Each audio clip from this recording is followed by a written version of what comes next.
নমস্কাৰ, মই লল কনষ্ট্ৰাকশ্যনৰ সত্তাধিকাৰী কৈ আছোঁ। পোনপ্ৰথমে এই অসমবাসী ৰাইজক মই ভোগালী বিহুৰ আন্তৰিক শুভেচ্ছা জ্ঞাপন কৰিছোঁ। এইখিনিতে আপোনালোকক এটা ভাল খবৰ জনাবলৈ পাই মই সুখী হৈছোঁ। আমাৰ লল কনষ্ট্ৰাকশ্যনৰ ফালৰ পৰা আমি এটা থিম ছং প্ৰস্তুত কৰিছিলোঁ। থিম ছংটোত কণ্ঠদান কৰিছে পোষ্টমেলনৰ জেঠেৰীয়েকে আৰু সংগীতেৰে সজাইছে চাকিৰা বাইদেউৰ বইনায়েকে।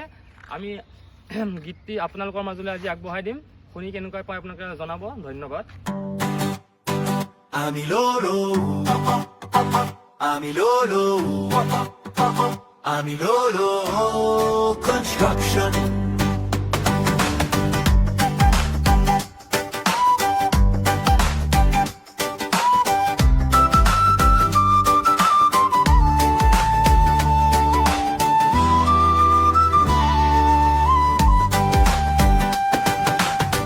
পকেটত নাই জোডি ধন, বাজেট উজোডি আপোনাৰ কম,